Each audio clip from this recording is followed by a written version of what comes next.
slight delay in getting cracking today. We're just having a couple of technical problems. Hopefully we are now live. A big day, guys, a big day for workplace relations.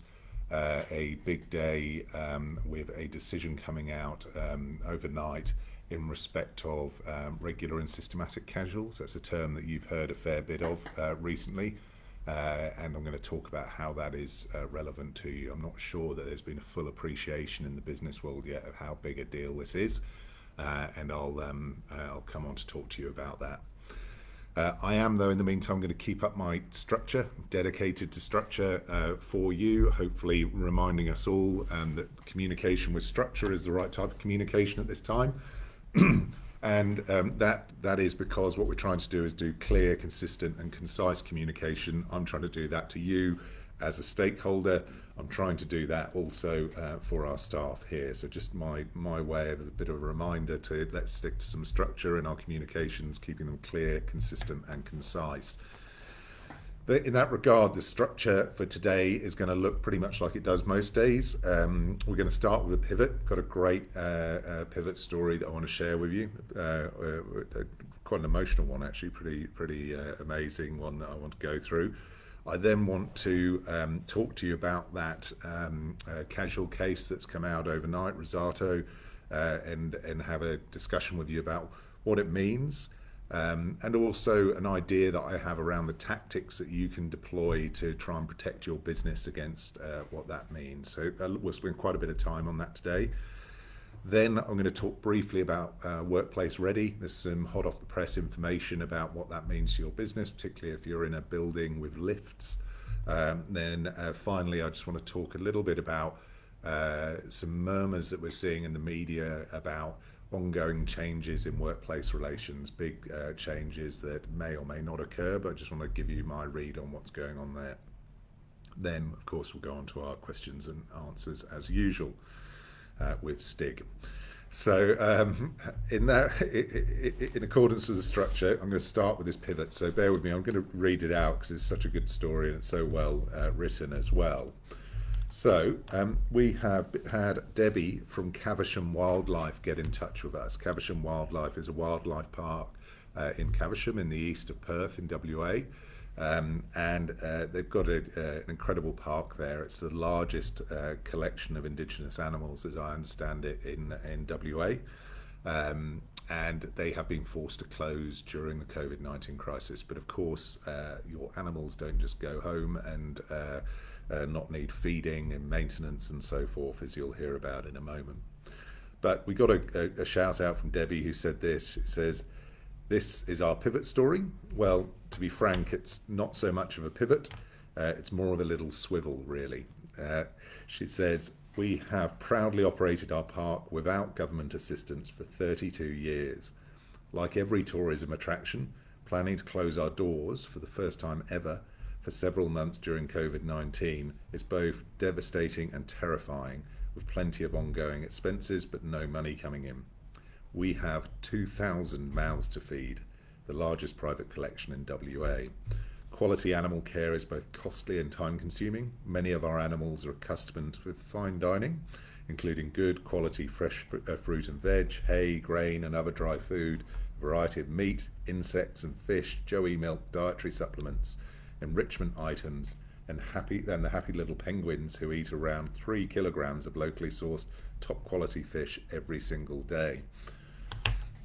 Not to mention their purpose-built, specially designed exhibit that is mighty expensive to run. Our reptile house has 100 individuals, each requiring specific lighting and heating requirements. We've got more than 40 koalas, and add vet and medical expenses, ongoing maintenance, utilities, and you get the picture. The bills keep adding up. We miss our visitors. We simply aren't used to enjoying the park to ourselves. It feels a bit selfish. You see, we're all about the interactive experience, ensuring a day at the park is a highlight of their trip. We go out of our way to engage with our visitors and show them a great time. On occasion, asking for help is actually a sign of strength, not a weakness. And I think we've all been through a bit of a lesson in that in JobKeeper. And whilst this is definitely not our style and feels mighty uncomfortable, we've put our pride aside and asked for help. So we created a animal foster campaign. It's our way of staying connected to our visitors while receiving some much appreciated support at the same time, giving as well as receiving. I'll point out that this is a symbolic foster program. They don't actually, Lee, it says that you don't get to take the animal home. Yeah. That's weird. You don't get to take the animal home, which is a bit of a surprise to me. I thought, anyway, I'll come back to that. But depending on which package they choose, they receive a personalised photo certificate and a personalised short video of their animal. This is in the hope that these get shared on socials. It took a little bit longer to get it up and running with a couple of technical glitches, but we got there and it has taken off. It got shared on a bunch of sites, and at the end of the first week we had 300 fosters bringing in 25k. I have a list of media outlets to get back to, so with any luck we can keep the momentum going for a little while yet. We've also had quite a few businesses donate, and they've all shared their photo certificate on their socials. The bit of the story I love most is the messages of hope and support and the connection with people. Some of the packages include a pass to the park, so when we do reopen, we'll look forward to meeting these wonderful foster parents, and of course they will bring their loved ones with them too. Just what a great story that is, and so great indeed that we've decided to foster an animal ourselves, and we've fostered a wombat who is here. You can see, perhaps if I bring it closer. Now, the wombat who we've fostered, who I'm gutted to hear I'm not taking home, actually, which I feel a bit jibbed out about Caversham. So, but anyway, we'll get back to that another time. Our foster animal, as you can see, the wombat is called Melissa. Now, the reason we chose Melissa, and this is a side story, our first ever employee here at Employ Shore is called Melissa. And she's been here since the start, is an absolutely fabulous person. She doesn't really look like the wombat, to be honest. Her hair is slightly redder than the wombat's hair, but I'll discuss with her whether there's any other similarities. But she is a wonderful person. I just wanted to give a particular shout out to her. She's just gone off on parental leave, both an exciting and daunting time for her. So Mel, in honour of you, we have today fostered Melissa the wombat, so we will have a Melissa around even whilst you're away on leave.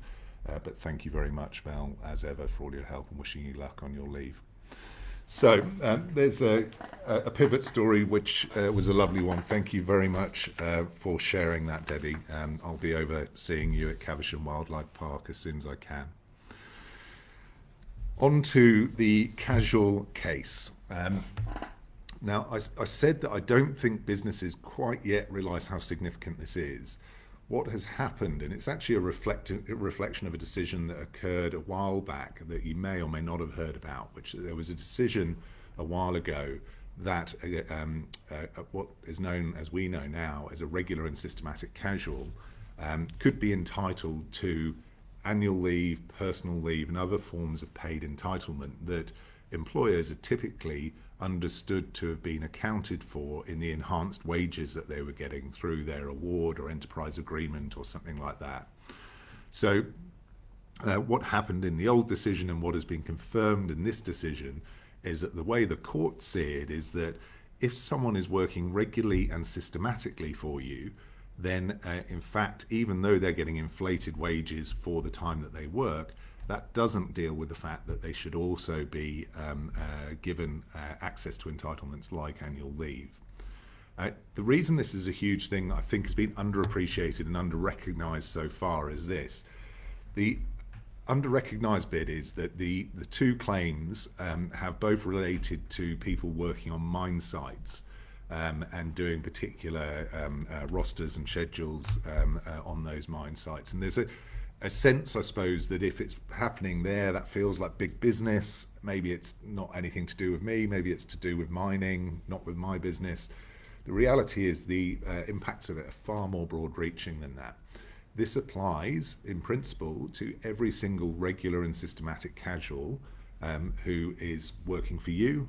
And we all know that they're there because we've just been through the process of determining who is regular and systematic in your JobKeeper applications. Now, the really odd thing about this, and no one yet is talking about how this is connected to JobKeeper, is that in the process of JobKeeper, you were asked to put your hand up and say, I admit to having regular and systematic casuals, and in return for that, I'm going to get access to this subsidy, or I'm going to pass on this social security to those regular and systematic casuals. And a lot of you have gone and done that in good faith on the basis that you will pass that money on to those regular and systematic casuals to their benefit, perhaps also to your benefit. But in doing so, you've basically signed a document that admits that you have regular and systematic casuals. Now, the court has just confirmed and just said, and we were expecting it, frankly, to go the other way. They have turned around and said, okay, for those regular and systematic casuals, you now owe them annual leave, sick leave, and so forth on an ongoing basis. What does that mean? So if you do a bit of a back of an envelope calculation, just in terms of JobKeeper, we know that there are about 6 million employees that are being paid through JobKeeper, or being paid a JobKeeper allowance or top up and so on. Let's assume that a third of them, 2 million, are casuals. We know that already that they're regular and systematic, or they wouldn't be getting JobKeeper. Let's assume on average that that 2 million group is owed 2 years worth of annual leave. 20 days annual leave a year is the entitlement, 40 days over the course of 2 years. Now, if they were paid, roughly speaking, the $1,500 a fortnight on average, so what you have during those 40 days is that they are owed money for, what's that, 8 fortnights. So if they are owed money for 8 fortnights, if you go on to dismiss them, you would need to pay them out at that sum. Now, across that huge pool of workers, I calculate that as being, what is that? That's 16 billion, 2 million workers owed for 8 fortnights.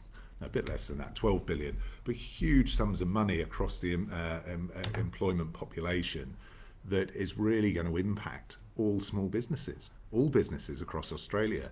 As of today, you could be getting a phone call from that regular and systematic casual saying, I'm entitled to annual leave. If you're planning to let them go next week, the week after, it's not going to be as simple as, I'm sorry, I've no longer got any shifts for you, which is the way in which casual employment typically works. And I've prefaced on here before that there's always been a risk that with someone that's regular and systematic, just not giving them shifts could result in unfair dismissal claims. But you've got that problem has now been underlined and highlighted by the courts to say, in reality, not only do you have a risk of unfair dismissal, you should always also be paying them out accrued annual leave entitlements when their employment finishes. So the sums could be huge to you, to any business, and really quite worrying for businesses. As I say, there was an expectation the decision would go the other way, pulling us back from the previous decision that was critically looked at by a lot of people in employment relations as a slightly offbeat decision, frankly. That's probably a polite way of putting it. But it's been confirmed through this decision, and subject to that being appealed, or the government, which we're hoping and urging the government to do, intervening and changing the legislation to clear up this mess, you've suddenly got a situation where every one of those people that you had a document signed for, saying as a regular and systematic casual, could be knocking on your door today saying, you owe me some money. There's a but here, and I think an interesting thing. Again, people are not yet connecting this to JobKeeper, but you do, oddly enough, have a bit of an opportunity for the moment. And the opportunity is this. Bear in mind that you are receiving JobKeeper, a lot of you will be, and if you, in that process, you've admitted having regular and systematic casuals. Now, what you could be saying to those regular and systematic casuals is, if you are, if you don't need them to be working at the moment and they're on some form of JobKeeper stand down, you are entitled to ask them to take annual leave during that stand down. So they're not working anyway, they're getting the $1,500 from you. You might as well be using that $1,500 to pay down this leave balance that they seem to have following on from that decision. at least to cover yourselves for any future claim that they might have. So you could draft a letter to them, and it's getting quite technical, this, and complex. So I'm not proposing you run off and do this yourselves right now. You'll need professional advice on this, but you could potentially draft a letter to them saying, we're aware of this decision. As a consequence to that, we're not clear that that means that you have a leave entitlement. However, without admitting that you do, we are going to put you on annual leave instead of just having you stood down, and the $1,500 that you're receiving each fortnight via me from the government is going to pay down that leave balance. Now, what that would do is prevent you having a massive liability and risk as and when JobKeeper comes to an end, and you may well be needing to terminate those regular and systematic casuals. So the last thing you need when you're on your knees is at the end of that process to find that you've got to pay out sums of money that you didn't even know existed until the last day or so. So there's an idea with it, but I've done a couple of interviews this morning with media about it. Such as the splash of this news, the sort of the media's going understandably wild about it, and just getting their head around what this means. And I've used the metaphor to them, and I don't think I'm being overly dramatic in saying it, is that we heard so much about JobKeeper being a life raft for businesses. And it is. It genuinely, we've seen the relief on here when businesses have been getting paid their JobKeeper, and how much that means to them to be to be able to carry on employing people in the way that they are, and so forth. But that life raft, unfortunately, has just been punctured by this decision, and there's a real risk that that life raft comes to sink, depending on how your workplace is structured, how many regular and systematic casuals you have, how long they've worked for you, and you need urgently to go and get that quantified and understood, so that the first person that's thinking about it is you guys, not someone banging on your door, either as your employee or worse still, a law firm or a class action law firm, as the guys that are subject to this decision have found, asking for big lumps of money in relation to those employees. So get ahead of this problem, pick up the phone to your advisors, and work out what you need to do and what your potential liability is for it, because it's a big hole in the side of that life raft, which I hope is not going to cause any of you to sink, but you do need to think about it and start planning for it. So I've just seen a comment from Ben. He says, happy Thursday. It doesn't feel like a very happy one given the information I'm just giving you there, but it is a problematic Thursday for you guys, for all of us, and we're here to help answer those questions, both through this stream in a moment. We'll go through some if you've got any. We've talked a lot about how do you define a regular and systematic casual. We might well be talking about that again, and the impact on your business from that decision. A couple of other things though before I go on to those questions. The first was a bit on being workplace ready. We're getting asked a lot, what does workplace ready mean for businesses? How are different shapes of businesses going to get back? Our consultants are going out and meeting with businesses and going through that with them. One of the big pain points for anyone in an office building with a lift was going to be that you were likely to see big queues of people in the mornings of having to wait to get up in those lifts because you could only accommodate one or two people in each lift. Oddly enough, WorkSafe have come, Safe Work have come through and said that that requirement is going to be abandoned, and essentially you can all jump in a lift and get into the office. Now, I think this is really interesting, not just from an employment relations perspective, but from what I'm seeing out on the street at the moment, and I'm sure you guys are. You've got this bizarre sort of political wrangling that's going on at the moment, which is just starting to get frustrating, frankly, where you have Queensland arguing with New South Wales about whether they're going to open up their borders, and despite the fact that I think there were no cases at all in Queensland yesterday. So the concept of how prevalent this virus is now completely different. It's next to non-existent in just about every state, and you've just got politicians jockeying with each other about who's going to blink first, and some sort of slightly sour comment made by Queensland, New South Wales about, don't lecture me when you've got the worst COVID rate. It's all relative. In reality, Australia at large has very, very low COVID rates. So closing your borders and causing your businesses, particularly tourism businesses, terrible damage seems like a very odd thing to do to me. But there we go. I often promise I'm not going to stray into politics or policy, and then I go and do it. So I won't go too far down that line. But when you look at what's happening outside and in workplaces, I've been stuck in traffic to and from work all the time now. The world is looking very different, and my belief is our policymakers who are bickering between each other about closed borders and so forth have lost the narrative. Now, what we talk about here is how to control the narrative by good communication, by being clear, consistent and concise. Now, by virtue of the fact that a lot of their communication hasn't been clear or consistent or concise, what they have been saying, people have started to not really rebel against, but they've come to disregard. And this latest thing about lifts is just an example of that. The ludicrousness of the impositions that the politicians were trying to put on us. Now you just had coach and horses march through it to say, okay, yeah, we're all meant to be social distancing and so forth, but yeah, you can pile in a lift, that's all right, no problem. It just seems comical, really. And it's in the same way, I think, that we hear a lot of questions on here where people are trying to be good citizens, good business owners, and saying things like, can I put two people in a car together? And you say, well, the rule is social distancing. Is it reasonably practicable not to do that? You're going to ask two people to drive separately, someone going to sit in the boot, but then you go out to a supermarket and you're brushing shoulders with someone, which again makes a bit of a farce of what we're being asked to do as business owners. And the cost and impracticality of doing that versus what's happening in day-to-day life. And I think if you think about how much has gone on in 6 weeks, imagine what's going to happen over the next 2, 3, 4, 5 weeks.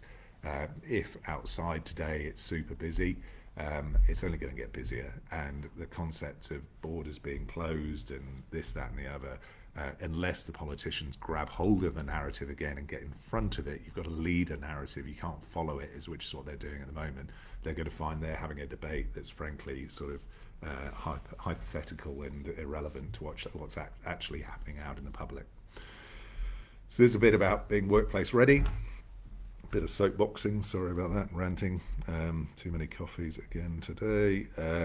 And then I just wanted to talk before Q&A about what we're seeing in the media about workplace changes.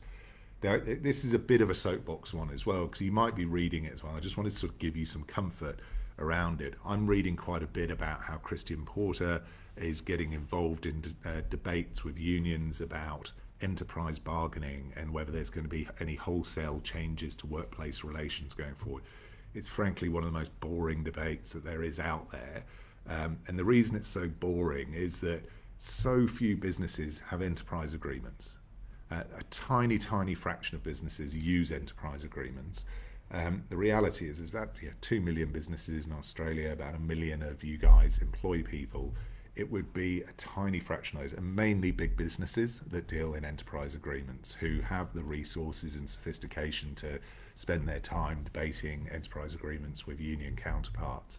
For the rest of us in the small business, the issue is the complexity of the award system and trying to work out exactly what you should be paying, what the changes are with that. And if there's any wholesale change to be made, it would be to start addressing that complexity so we don't see all these massive underpayment issues coming out and things like that, which I maintain are not caused by small businesses who have been genuinely cutting corners. They're just caused by confusion and frustration by people that are having such a complex system.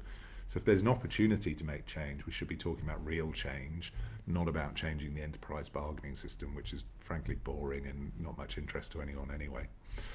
So there's my my bit on the casual case Rosato, workplace ready, and the changes that may or may not occur over the course of what we've seen during the COVID-19 crisis. So let's fire up and do some questions, Stu. Sure, Ed, and quite frankly, the narrative coming through today is split across those 2 points, JobKeeper and the casual finding. So let's kick it off with this one from Tracy. Hi Ed, thank you for your daily updates. Just when I thought I had a good understanding on how JobKeeper is all working, someone throws me another curveball. Can you confirm that once you have been accepted for JobKeeper with your April figures, you are accepted as receiving it until the end in September, or does it rely on your monthly figures? I can confirm that once you're in, but, and I say there's a but on this, when they get to the June review, there is a risk that the ATO, may start to look at critically analysing who should and shouldn't be in. So they've said in the explanatory memorandum that you're only submitting monthly figures for their data purposes, but honestly speaking, I think it would be a bit naive of any of us to think that you're giving data to the ATO and they're not going to be able to use it to start looking at balancing their books, which is that if JobKeeper's been too expensive, I think there's a reality that we're all going to need to deal with, that if we have JobKeeper and we haven't met the downturn figures and so forth, there's a chance you might be asked to pay it back. So what I'm recommending do, and this isn't written anywhere, this is just practical sense and what we're doing as a business as well, is that if you get JobKeeper, always in the back of your mind, if you think you're borderline at all, think about the fact that you may one day be asked for it back, and therefore don't go out and spend it all at once, so to speak. And then flipping over this from Vanessa, I need to speak to an advisor urgently in regards to our situation with the decision made today. Is it best for me to email or call? So Vanessa, I'm going to assume it sounds like you're a client. We'll reply immediately to you now. You should be able to call and speak to an advisor. If you have a particular advisor that you like dealing with, just ask for them, or you can email as well to advice@employsure.com.au. Okay, and a lot of questions coming through pretty similar. This a combination from David and Leslie Ann. Is this decision going to be retrospective? How long will it go back? From David and Leslie Ann from ProAb Solutions said, would this be pro-rated on the hours worked?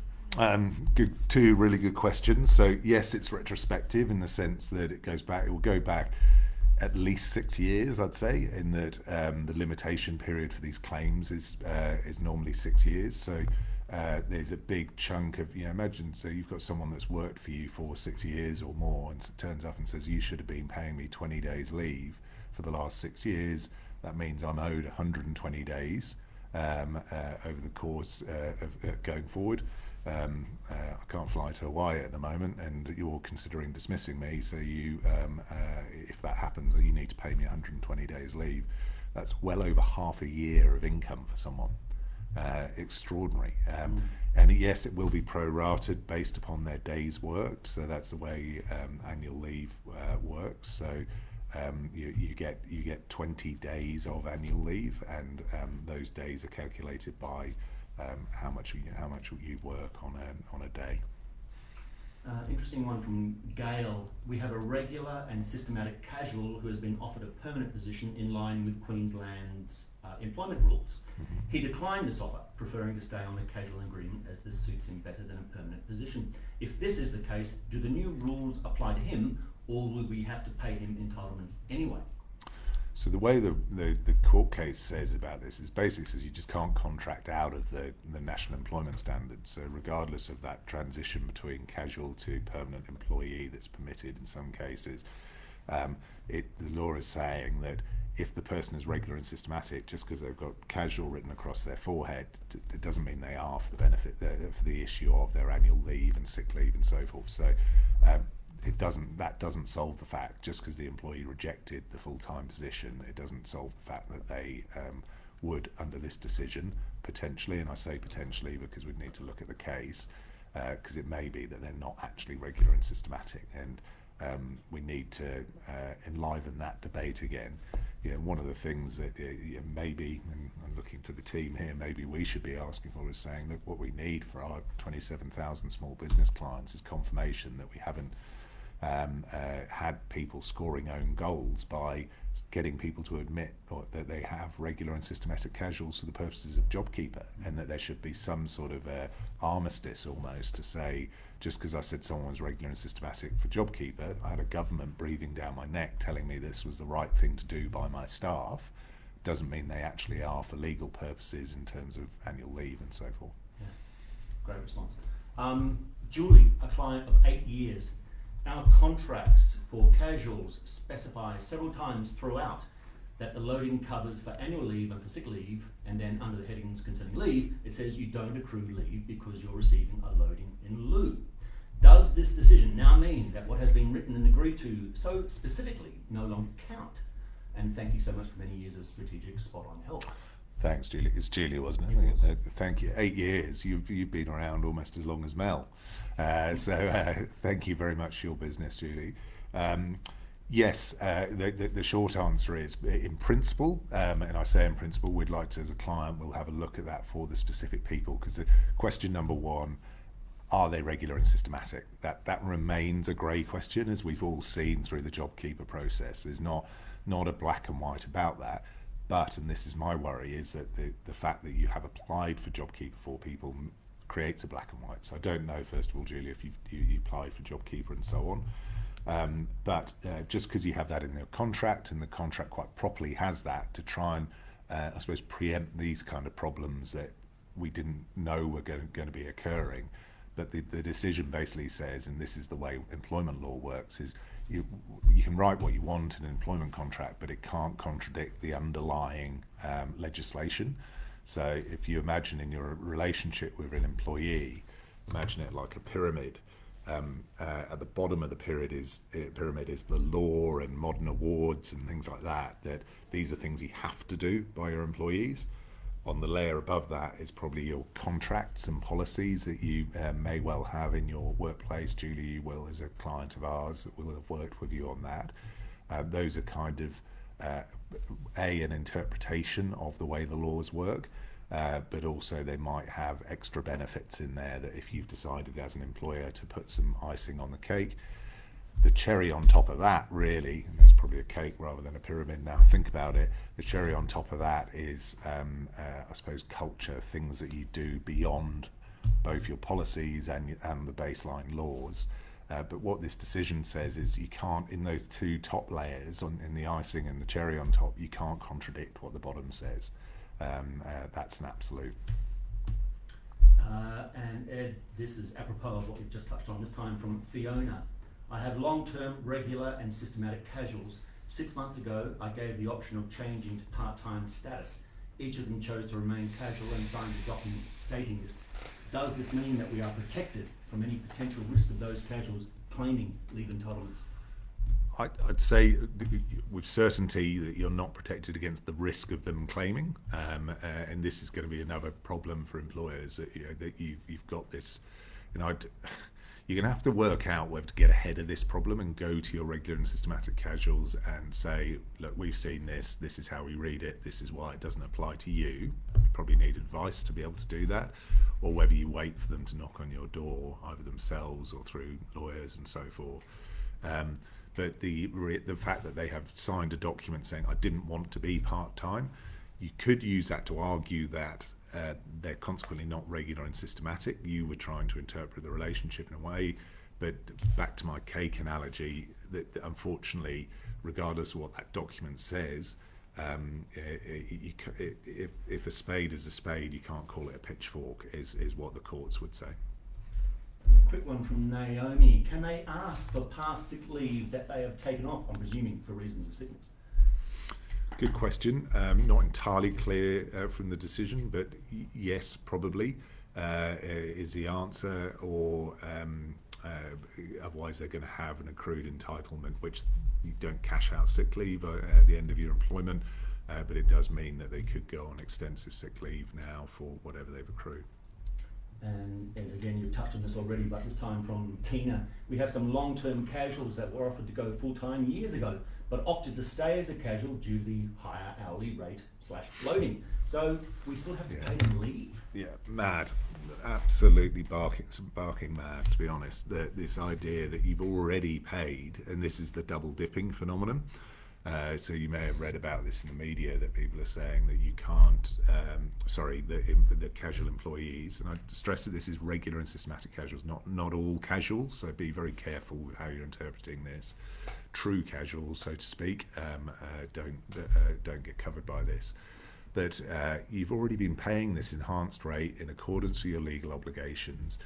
And now those people are going to get, at the enhanced rate, extra entitlements.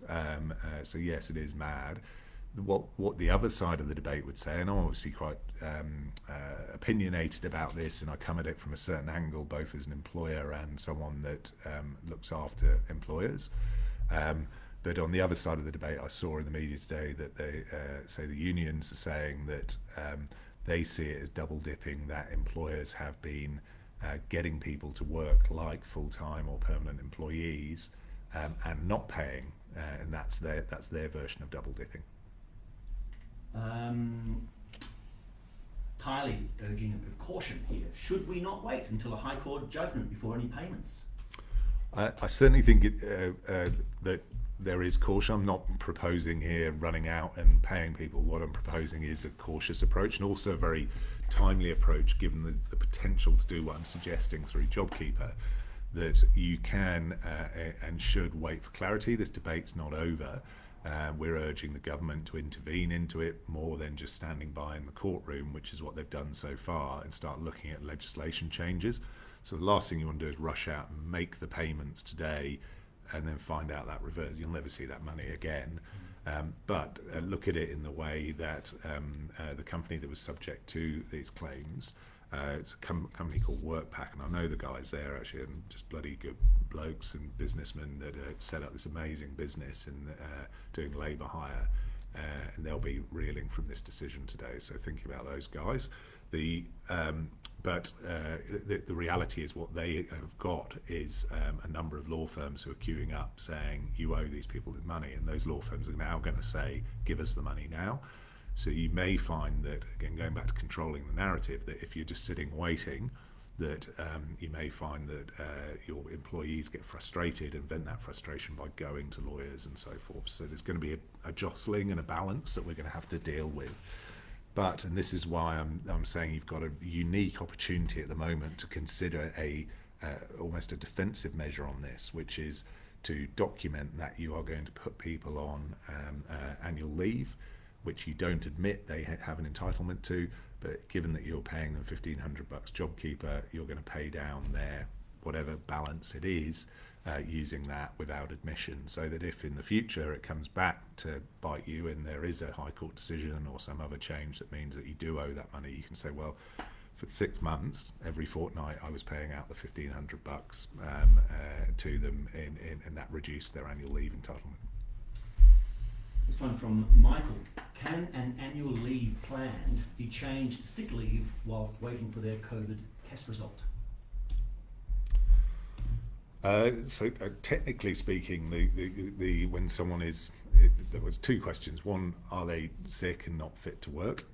I'll come back to fit to work, because you might say, well, they're not allowed to work, but that's slightly different. So if they're not fit to work, it can be sick leave and should be. If they're not allowed to work, technically it's pandemic leave, and that they would have 2 weeks of leave for not being allowed to work, which is unpaid. But if they're getting JobKeeper, you would give them the JobKeeper during those 2 weeks. So that's the way that would work in practice. But the employee would probably prefer it not to be annual leave. You're going to have to work out whether you want to go through those changes. Diane has a scenario. My restaurant has a small kitchen and we can't safely distance our staff and comply with 4 square metre rule and 1.5 distance rule. We have modified to do takeaways with some staff preparing food in what is normally our eating area, but can't see how we will be able to open and comply with staff safe distancing for staff, regardless of how many patrons we can have. I'm sure that our kitchen is not the only one set up with staff working so closely.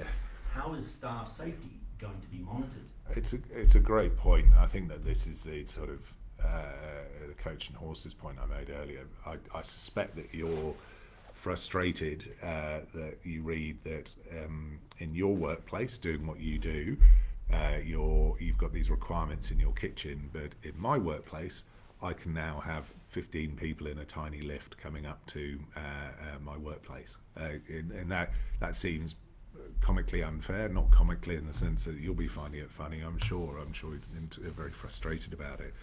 I think my response to it is The 1.5 metre rule and the 4 metre squared is reasonable practicability. So you've got to look at what's reasonably practicable. If you can't do the 1.5 metre squared, is there anything else you can do? 1.5 metres, sorry. Is there anything else you can do to minimise the risk of transmission? Regular hygiene checks, checking the safety of the staff. Ultimately, your obligation is not 1.5 metres on a fixed basis. Otherwise, we wouldn't be allowed to go into a supermarket or any of that.